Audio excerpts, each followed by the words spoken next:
Welcome back. خبر دیں کہ سانحہ لیاری میں زمیں بوس ہونے والی عمارت کے حوالے سے اہم انکشافات چینل 5 نیوز اپنے ناظرین کے سامنے حقائق لے آیا ہے۔ Director general Sindh building control authority Ishaq Khoro 2022 میں ہی سانحہ لیاری بلڈنگ اور اس کے اطراف کی 4 عمارتوں کو شدید خطرناک قرار دے چکے تھے۔ ایس بی سی اے نے کمشنر کراچی کو بھی ان مخدوش عمارتوں کو خالی کرانے کے لیے مدد طلب کی تھی۔ اس پر مزید بات کرتے ہیں بیورو چیف کامران زہری سے۔ جی کامران زہری، اپڈیٹ کیجیے گا۔ جی دیکھیں، چینل 5 نیوز ایچ ڈی جو اپنے ناظرین کے لیے ایک اہم ترین انکشاف لے کر آیا ہے سانحہ لیاری کے حوالے سے، جہاں پر سندھ بلڈنگ کنٹرول اتھارٹی کے ڈائریکٹر جنرل اسحاق کھوڑو اپنے پہلے ٹینیور سن 2022 کے 15 جولائی کو ہی کمشنر کراچی کو اس سانحہ لیاری سے متعلق اہم انکشافات کر چکے تھے، اور انہوں نے اسے ایک لیٹر بھی جاری کیا تھا جس کے اندر انہوں نے وزیر اعلیٰ سندھ مراد علی شاہ کے زیر ماتحت نیشنل ڈیزاسٹرز کی ایک میٹنگ ہوئی تھی، جس کے اندر انہوں نے اپنے منٹس کے اندر یہ بات واضح کر دی تھی کہ کراچی کے اندر جو مخدوش عمارتوں کا جو ایک جنگل آباد ہے، اس میں سے خصوصی طور پر سانحہ لیاری جو ہوا ہے وہ بلڈنگ اور اس کے اطراف تقریباً 4 اور مزید بلڈنگ ایسی ہیں جو انہوں نے خط میں کمشنر کراچی کو سن 2022 میں یہ بتا دیا گیا تھا کہ نہ وہ کسی قسم کی تیز ہوا، آندھی طوفان اور بارشیں برداشت کر سکیں گی، لہٰذا ان کو فوری طور پر گیس بجلی منقطع کر کے ان کو خالی کرایا جائے۔ لیکن 2022 سے آج 2025 3 سال پورے ہو جانے کے بعد بھی انتظامیہ نے ہوش کے ناخن نہیں لیے۔ ایک director general Sindh building control authority نے اپنے تمام انسپیکٹرز کے ذریعے اس بلڈنگ کا سروے کرا کر 2024 اور 25 کے جون تک بھی اس کو بار بار خالی کرانے کی جو ہے استدعا کرتے رہے، انتظامیہ کو جگاتے رہے، لیٹر لکھتے گئے۔ لیکن افسوس کی بات یہ ہے کہ اتنی اہم ترین نوٹیفیکیشن، اتنے اہم ترین خطوں کو بھی انتظامیہ نے خاطر خواہ نہیں لایا، جس کا سراسر خمیازہ جو ہے اس بلڈنگ کے رہائشیوں نے بھگتا، جنہوں نے اپنی جانوں کا نذرانہ پیش کیا۔ اب یہ دیکھنا ہوگا کہ جو director general Sindh building control authority Ishaq Khoro اپنا تیسرا ٹینیور کرنے بھی آ گئے ہیں، اور یہ منظر عام پر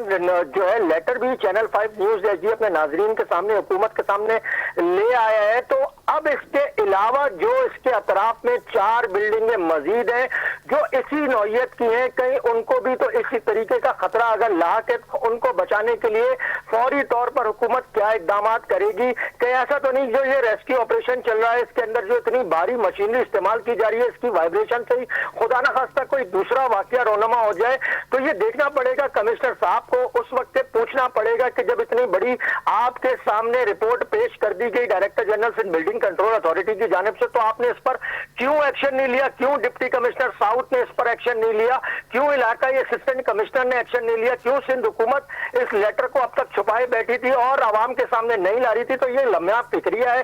اب دیکھنا یہ ہوگا کہ جو واقعہ ہونا تھا اس کو تو آپ دوبارہ ریورس نہیں کر سکتے، لیکن اس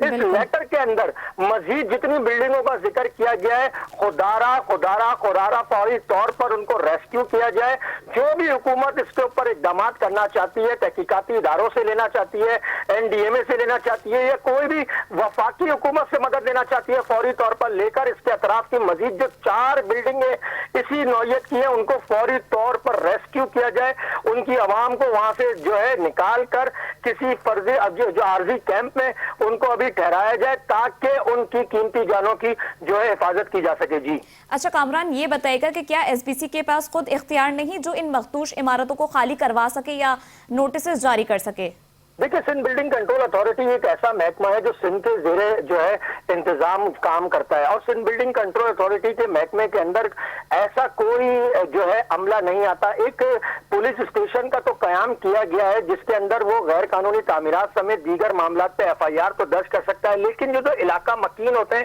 یہ ہیومن جو ہے ایرر کا کام کر جاتے ہیں، اور اس کے اندر ایک جو ہے فضا کریٹ کر دی جاتی ہے کہ ہمارے ساتھ ظلم ہو رہا ہے، کیونکہ ماضی قبل کے اندر سندھ بلڈنگ کنٹرول اتھارٹی کی ریپوٹیشن غیر قانونی تعمیرات کو لے کر عوام کے اندر اتنی خراب ہو چکی ہے کہ اگر وہ کوئی اچھا کام کرنے بھی جاتے ہیں تو اس کو سراہنے کے بجائے اس کے اوپر تنقید کی جاتی ہے۔ اور ابھی بھی اس بلڈنگ کے گرنے کا جو 50 سال پرانی بلڈنگ کا ملبہ بھی جو ہے گرنے کا سراسر سندھ بلڈنگ کنٹرول اتھارٹی پہ ڈالا جا رہا ہے، جبکہ سندھ بلڈنگ کنٹرول اتھارٹی تو 50 سال پہلے شاید اس کا وجود بھی نہ ہوا ہو، لیکن اب سندھ بلڈنگ کنٹرول آرڈیننس 1979 کا ہے، اب یہ وقت آ گیا اس کے اندر امینڈمنٹ کی جائے، ان کو اختیارات دیا جائیں ایس ڈی ایم کے، اسسٹنٹ کمشنر کے، ڈپٹی کمشنرز کے، تاکہ وہ خود جو ہے